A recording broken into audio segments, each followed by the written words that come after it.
بسم اللہ الرحمن الرحیم۔ سامعین و ناظرین حضرات،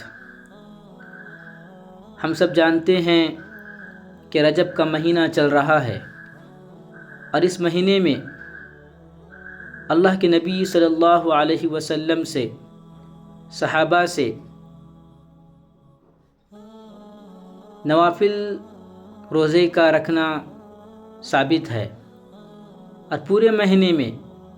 جب چاہے آپ نوافل روزے رکھ سکتے ہیں۔ کسی بھی تاریخ کو، کسی بھی دن کو متعین کرنا حدیث سے ثابت نہیں ہے۔ بعض لوگ 27 رجب کو شب معراج کے نام سے جاگتے ہیں، اور اس دن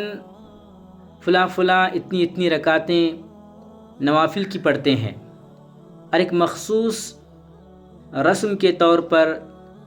اور مخصوص طریقے سے عبادات کی جاتی ہیں، جبکہ حدیث سے اس کا کوئی ثبوت ہی نہیں ہے۔ ہم رجب المرجب کی راتوں کو عام راتوں کی طرح اگر جاگ کر عبادت کرتے ہیں، چاہے اس میں 27 رجب ہی شامل کیوں نہ ہو، تو اس کی اجازت ہے۔ ورنہ اگر کوئی 27 رجب کو مخصوص بنا کر اس رات جاگتا ہے اور روزہ بھی رکھتا ہے، تو اس کا کوئی ثبوت ہمیں حدیث سے نہیں ملتا ہے۔ یعنی کسی مخصوص دن کو متعین کر کے روزہ رکھ لینا اور مخصوص رات بنا کر جاگنا، یہ بالکل بھی حدیث سے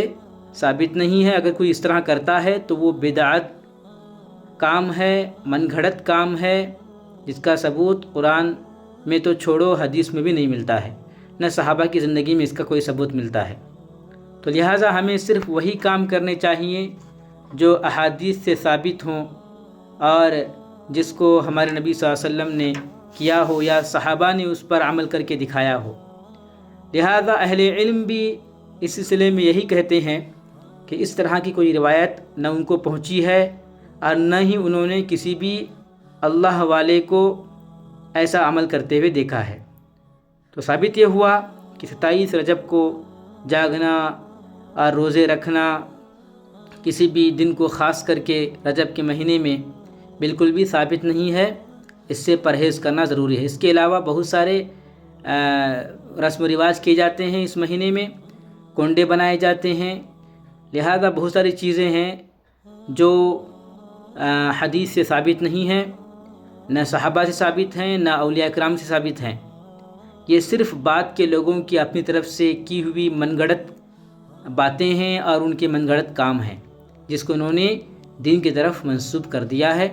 اور سمجھتے ہیں کہ اس کے کرنے سے انہیں ثواب ملے گا۔ یاد رکھیے، پھر سے میں کہتا ہوں جو میں ہر بار کہتا ہوں، اس ویڈیو میں بھی بتا رہا ہوں کہ ہر وہ کام جس کا ثبوت حدیث سے نہیں، جس کا ثبوت اہل علم سے نہیں، جس کا ثبوت اہل اللہ سے نہیں، اور جس کا ثبوت اولیاء سے نہیں، اور اولیاء تو وہی کام کریں گے جو اللہ اور نبی کو پسند ہو، باقی تمام اعمال سے وہ بچے رہتے ہیں جس سے اللہ کے نبی صلی اللہ علیہ وسلم سے کوئی تعلق نہ ہو، جس کا اللہ کے نبی صلی اللہ علیہ وسلم سے، صحابہ سے کوئی تعلق نہ ہو، جس کا دین سے تعلق نہ ہو، ہر اس غلط کام سے اولیاء کرام بھی بچے رہتے ہیں۔ تو لہٰذا اس کا ثبوت کسی سے بھی نہیں ہے۔ تو جو ثبوت قرآن و حدیث سے نہیں ملتا ہے، صحابہ کی زندگی سے نہیں ملتا ہے، تو پھر وہ عمل بدعت کہلاتا ہے، اور بدعت گمراہی میں لے جاتی ہے، اور گمراہی کے بارے میں بتایا گیا کہ یہ انسان کو جہنم کی آگ میں ڈھکیل دیتی ہے۔ تو اس سے بچیے، نیک اعمال کرتے رہیے جو ثابت ہیں۔ اس مہینے میں بھی آپ روزہ رکھ سکتے ہیں، جب چاہے نفل روزہ رکھ سکتے ہیں، رات میں جاگ کر عبادتیں کر سکتے ہیں عام راتوں کی طرح۔ کسی بھی دن کو مخصوص کرنا، کسی بھی عبادت کو مخصوص کرنا، اور کسی دن کو مخصوص کر کے روزہ رکھنا، اور کسی بھی رات کو مخصوص کر کے عبادت کرنا، یہ اس مہینے میں بالکل بھی حدیث سے ثابت نہیں ہے۔ اللہ تعالی ہم سب کو بدعات سے، خرافات سے، من گھڑت کاموں سے بچائے، اور سنتوں کو زندہ کرنے اور سنتوں پر عمل کرتے ہوئے اس کی اشاعت اور اس کی تبلیغ کرنے کی ہم سب کو توفیق عطا فرمائے۔ آمین۔